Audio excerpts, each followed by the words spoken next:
want to talk a little bit about a little historical background. As Kelly said, Iowa Farm Bureau got into the carbon markets in 2003. Some of you in the room may have been part of it, because we actually were in 31 states doing carbon aggregation with soils, forestry, methane digesters, rangeland, etc. And we were probably the largest aggregator of carbon credits, agricultural carbon credits. I'm pretty confident we were the largest in the U.S. and probably the largest in the world. The whole thing got shut down in 2010 because of basically the failure of Waxman-Markey at the congressional level.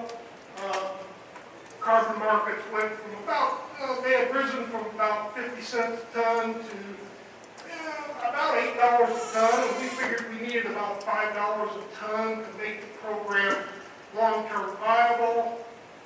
And within weeks after Waxman-Markey failed, the carbon market fell to 1 cent per ton. It disintegrated, just almost overnight, because what we found out is the voluntary market didn't want agriculture. And so when we think about some of the, and I'll talk a little bit about some lessons learned, so we got involved with Chicago Climate Exchange, and why would the Farm Bureau get involved with these environmentalists and this stuff? Well, we liked the premise. We started investigating this, and we said the Chicago Climate Exchange offered a market-based solution based upon voluntary participation. And it provided incentives for people to do things, and we thought we could do more by being inside the program than throwing rocks at it from the outside. And so we got involved, and we actually were on the offset committee, helping to design the contracts and the offsets and the way things worked. And the exchange got up and off the ground, and we were off and running. And Aggregate Carbon Credits was a subsidiary of Iowa Farm Bureau. It was in order to be out in the marketplace across multiple markets, multiple states. And we checked with other states, farm bureaus, before we entered into their state, and et cetera. And they all said, well, you're doing it, we don't need to do it, and et cetera. And like I said, we were operating to, as much as anything, see what we needed to learn and see how we could influence the development of carbon markets with a Farm Bureau philosophy. So that we weren't simply letting the environmental community write all the rules. And so when we get to some lessons learned from CCX and Aggregate, one of the things we learned is that the environmental community does not like offsets. They want companies to actually make reductions and quit emitting. They want that number that Ray pointed to, the 613 million tons, or billion, whatever the unit was. They want that 613 to go to zero. I mean, that's what they want. They don't want it to be offset. They don't want it to keep going. They want it to go to zero. And so offsets are not their preferred method.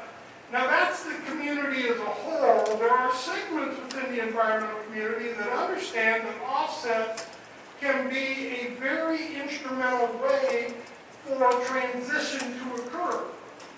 And that you take a power plant that was built 30 years ago and has a 60-year life, and most power plants have a 50 to 70-year life, and they decommission them and you build a new one, and new technology and all that. But if you guys have paid for and invested in a lot of power plants in Missouri that probably have about half their useful life yet ahead of them, do you want to simply shut them down today and have to build with today's brand new technology? Or would you rather have a method to maybe do some offsets and do some things that allow a more smooth transition across time? And that's what offsets play, is a role to say, can I pay someone else to do something activity that I can't do for myself without simply shutting down or spending an exorbitant amount of money. That's what offsets are. Well, in general, the environmental community doesn't like it. And in general, they hate soil offsets. They love soil sequestration, but they hate soil offsets. They want you to do it for free. They expect you to do it. That's the expectation. And so, but beyond that, there are some criteria to offsets, and it goes back to that idea that they want that number to go to zero of emissions. And so there's three characteristics of soil-based offsets that will make them never good enough for the environmental community. It doesn't mean they won't tolerate them. It doesn't mean they won't accept them cringingly. But they're never going to be good enough. And so you're always going to have to fight over it. Even if you get offsets into carbon legislation or those types of things, it will be a long-term fight. And there are three characteristics of offsets that you in agriculture need to be aware of. First is permanence. Are you ever going to till the soil again? Ever? Will you ever disturb it again?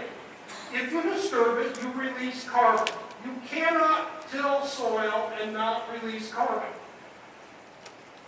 Soil offsets will never be permanent. They're not permanent because of erosion. They're not permanent because of nature. They're not permanent because of a lot of things. The nature of soil means that the carbon you put in today may or may not be there, or the quantity that you put in there may change because of oxidation and because of a lot of other things. And so you cannot guarantee permanence. You cannot. Ag struggles with additionality. All that good stuff Ray talked about, that 21% improvement that you've already made, that's expected. None of that is additional because you didn't get a carbon credit to do it. Therefore, since you can already do it without any other incentive, everything you are doing that is soil sequestering, that is improving the productivity and the mitigation efforts of carbon are not additional. They only want to pay for additionality. That which is in addition to what you would do without a payment. And if you've ever no-tilled in the past, no no-till in the future will ever be additional. If you've ever planted a cover crop in the past, no cover crop in the future will be additional because you've shown you can already do it without payment. That's the mindset, and that's the problem of offsets, is they will not need additionality. A third one is leakage. So some people say, we need to go out there and measure how much carbon's in that soil, and I'll get paid for the change over a 5-year, 10-year period. We'll go measure it, and if I haul a lot of manure out there, I can really build up the carbon in the field, which is true. And you haven't sequestered a darn thing. You just had leakage. Because all you did was move carbon from one geographic location to another geographic location. And that's called leakage. So anytime you move manure, you are creating a leakage issue. The system is leaking one geography to another geography. You didn't create any new carbon, you simply moved it from one place to another, and you moved it from a place that's not measured to a place where you're going to measure it. We can't do that. Or at least they aren't going to want you to do that under their rules. So, and then verification on site is extremely expensive. To accurately measure soil carbon on an acre, you need to take about 100 samples per acre. And the samples samples cost $3 to $5 per sample to analyze. But to get statistical reliability, that's the level of sampling you need to do. Under CCX, we learned that our approach was we didn't measure anything at the individual field. We said, what we know is that statistically the law of large numbers applies to everything in agriculture. That if I have 1,000,000 acres involved, the mean of that 1,000,000 will be a true measurement of the overall picture. And if I have 10 million acres, I even get more statistical accuracy. And so we can go out to university research plots that are highly controlled and other things, let them do the measurement and make applicability to broad landscapes and say, okay, in North Missouri, if you do no-till, you get 0.6 of a ton credit per acre per year. Knowing that this field's at 0.55, this one's at 0.7, this one's at 0.72, this one's at 0.35, my side slopes aren't quite as good as the tops of the hills, the bottoms read a little better. But across the whole landscape, the mean is going to hold. And it cost me nothing to measure that other than compliance with the practice. It was the underlying result. The variability within a field is greater than the mean sequestration level. You guys have run enough yield monitors that you know that as you go down a row of corn, that yield monitor does this. And that there's more variation in a row than there is variation in the field. In fact, if you measured stalk to stalk to stalk, you'd be amazed at how much variation, because there's big, there's little, there's etc. That's called in-field variation. And so, if you are going to measure, you cannot ever change the point of measurement. You must measure the exact same spot. You can't change points because you're simply getting a measurement variability.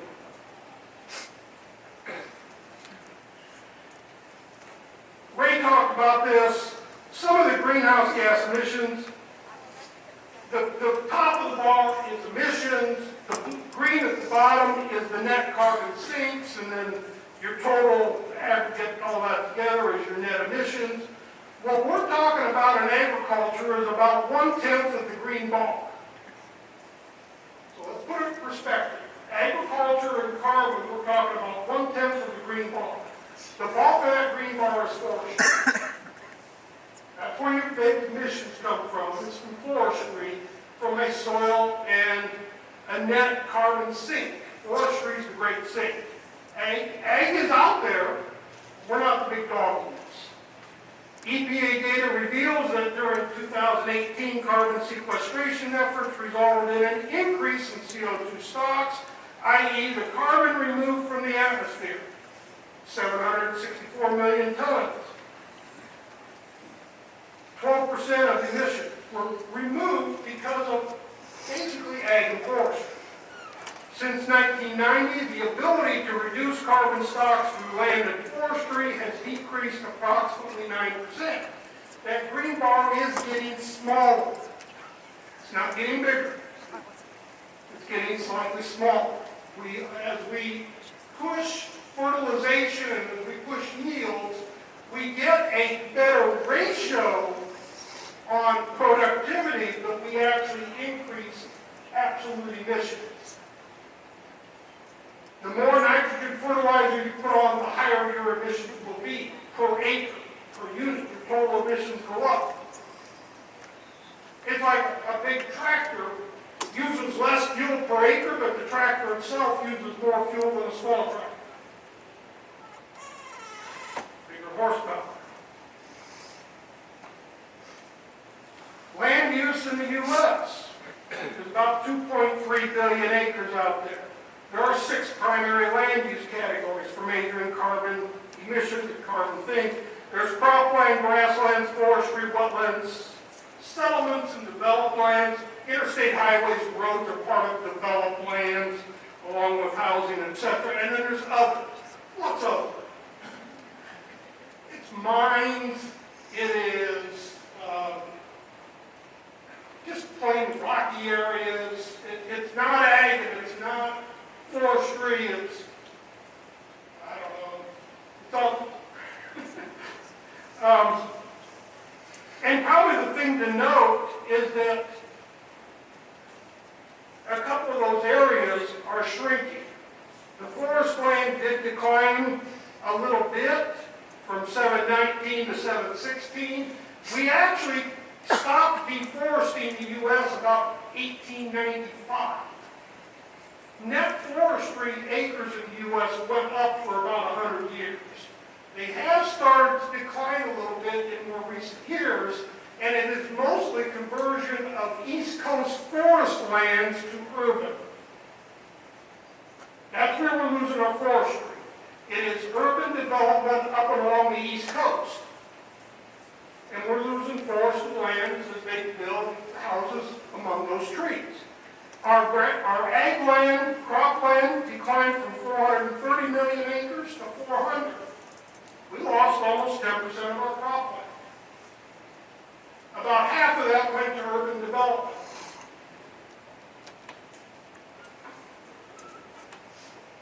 When you look at what's happened, and there's a story here, if you will, for concern or issues relative from a global standpoint.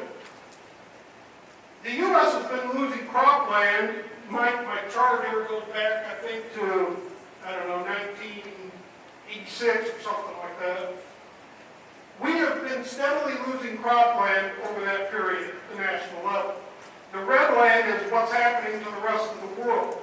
The developed world is losing, Europe and the U.S. are losing cropland.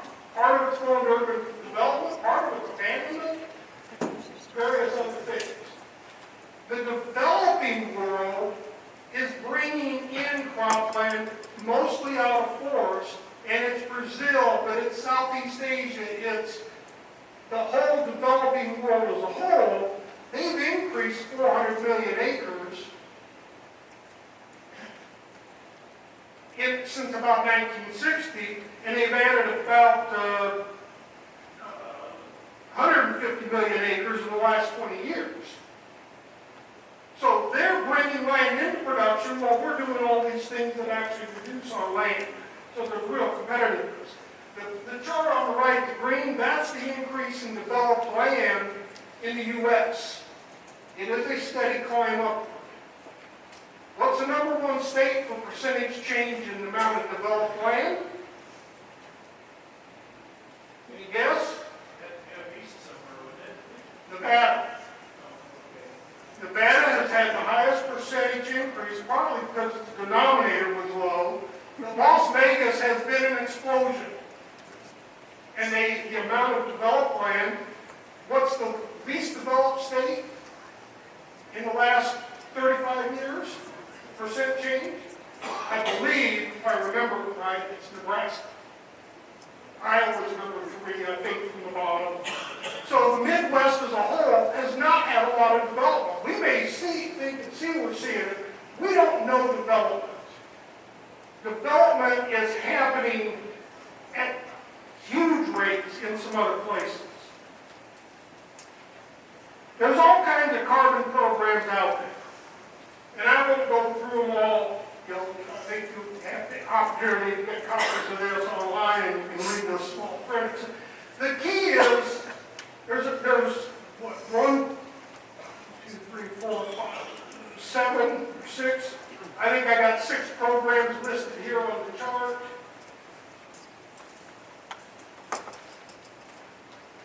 And there's 6 different ways to measure carbon. There's 6 different ways to do stuff. Some are per acre, some are different levels of participation. Some you got to jump in with. They kind of want minimums of 150, 200 acres to participate. Others want you got to be a landowner to participate. There's just all sorts of rules and regulations. If you're interested in being a part of it, read the fine print. And look around, because there are 6 different programs, there's 6 different things you can, ways to go at it. Talk a little bit about some federal legislation, because there is some things happening out there. There is the Carbon Capture, Utilization, and Storage Tax Credit Amendment Act. And it probably does everything that the title says it does. But it enables carbon capture, utilization, storage, direct air. It's mostly aimed at industry, but it probably will allow for some level of ag offsets to be worked on by USDA. And or if they put limits on industry, carbon limits in this process, they probably will have some provision for offsets. And I would suggest that agriculture needs to be at that table, and agriculture needs to be helping write the rules if this legislation does move. I'm not saying you want to be for the legislation, but I'm saying if it does move, you better be involved with the legislation, or you probably will be eaten by the legislation. Now I get real fine print that I can't even read here, so I don't know what. It's just more, it's Table 1 from the carbon sequestration legislation that was introduced in the past Congress. And the idea here is just to let you know that there were 6 different bills introduced in the prior Congress, which was Republican controlled, that didn't go anyplace. Every one of those bills will probably get committee action in this Congress. So just be aware they're out there and it's coming. And it's coming at you. One of the things that agriculture may want to do is look at what's out there in the USDA carbon programs. There is a bunch of stuff out there that touches on the realm of carbon in agriculture within the current USDA programs. It's not necessarily offsets and it's not those types of things, but the fact is carbon is a component of conservation technical assistance. There are dollars out there to do things that will sequester carbon. Some of the practices that Ray talked about, there's various things that USDA has done some things, and there are programs in EQIP that will help pay for some of those things. And I think he even had a category for things that were part of EQIP cover crops and those kind of things. So USDA is delving into this world. They've got some conservation innovation grants that are on doing some carbon offset type pilot projects.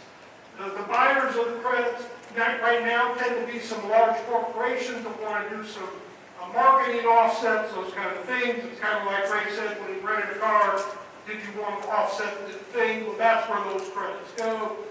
The Wetlands Reserve Program has stuff. There's a new initiative that was announced in May to quantify the climate benefits of the Conservation Reserve Program.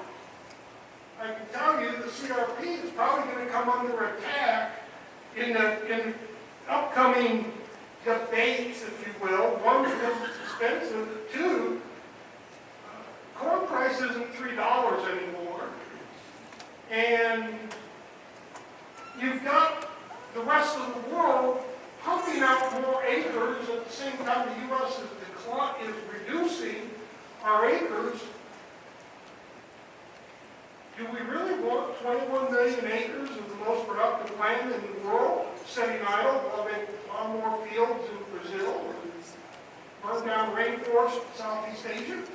That would be a political discussion. So one of the questions that's going to be part of that is just how much benefit have we had climate-wise out of the CRP, and what do you do with other things? So other things that USDA has, there's examples of EQIP, crop residue management, nutrient management, some of those things. One of the things you, again, be aware of, USDA has established a number of climate hubs.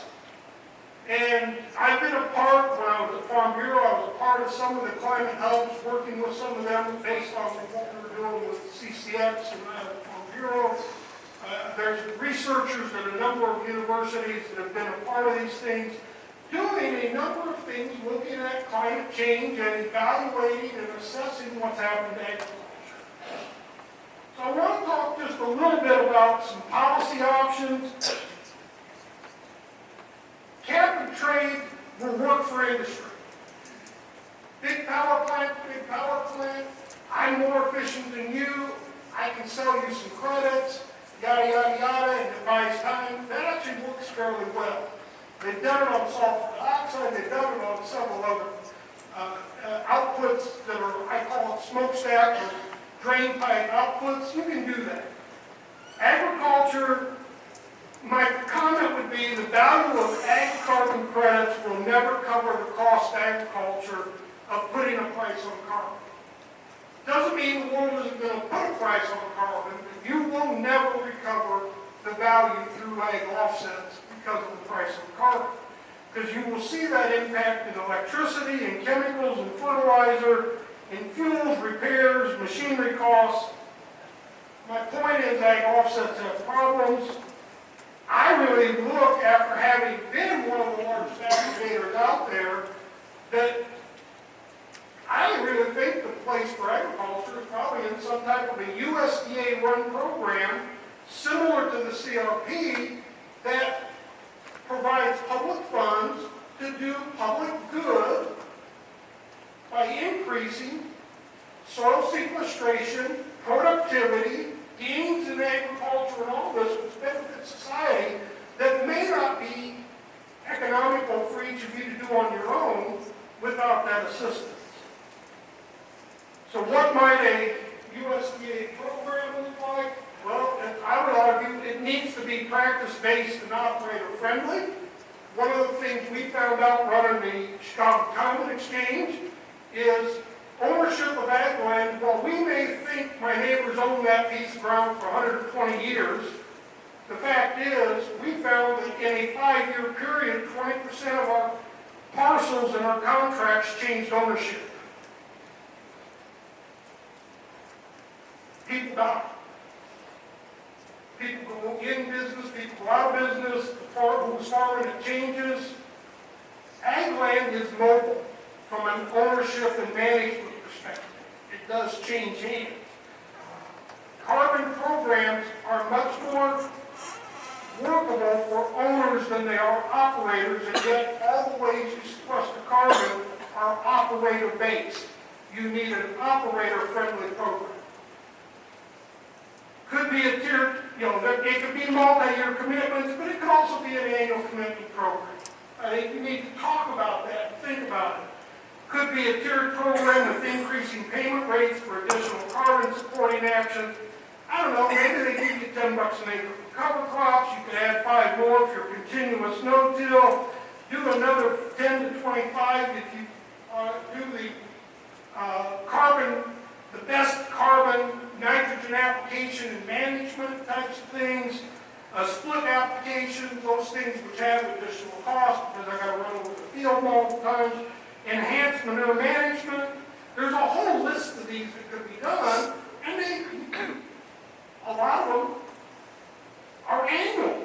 I do them this year, and it works this year. I think it can't rain. I couldn't do a split fertilizer application this year, so maybe I don't get that payment this year. Those types of things. I think you want area, i.e. county, state, or soil classification-wide quantification rates. You want to avoid individual field measurement. I think USDA could take the average carbon sequestration and treat it part of our treaty obligations and other things at the national level and get the public good out of it. Payments based on compliance with practices. Could work for farm operators much better than a multi-year contract might work on an offset basis. I think the last slide. So I threw out some be-awares and some be-wares. Be aware of the cost, commitment, and restriction to a carbon program. When we ran CCX, it was a 10-year contract. And if you tilled, it was a 10-year contract for continuous no-till. And if you tilled at any time during that 10 years, you paid back everything that you would receive. Because it was a contract to do continuous no-till for 10 years. And if you didn't comply with it, it was all or nothing. Be aware of those costs and commitments. Some of the California carbon programs have 100 and 200-year commitments. Now, those tend to be in forestry, but be aware that even a forest, how many times does a forest change hands? The only ones participating in that are some foundations that are probably perpetuities, and they can do that. Be aware of the profit opportunities that can occur just by being energy conscious. As a farmer, I still want to make money. And so there's opportunities that are carbon positive for the environment and will save you make you money also. Anything you can do on fuel efficiency is carbon positive and makes you money. There's other things like that. None of us want to waste fertilizer, none of us want to waste chemicals. Be aware of the annual opportunities like cover crops, crop insurance programs, things like that. Be aware of the data sharing requirements. Some of the carbon programs have very deep data sharing requirements. You basically give up everything. Cost, every action you do on the field, all that. Be aware of ownership requirements. Carbon credits may not work on rented land. Beware of programs with revocable credits or repayment due to loss of measured carbon. If you have to get paid for I stored carbon this year and next year it shows I lost that carbon, I would avoid those things. Beware. Beware of any program that creates a lien or easement triggered by future carbon losses. There are some out there that actually put a lien on the land relative to future losses of carbon on the land because you got paid for permanence. Beware of that. And beware of programs that limit yield potential through nutrient application limits. There are several programs out there that they'll pay you to reduce the amount of nitrogen you put on a crop. And my guess is a lot of guys can do it for 1 year, 2 years and mine the soil and not have much crop loss for 1 or 2 years. But the history is crop loss starts doing this and you're committed.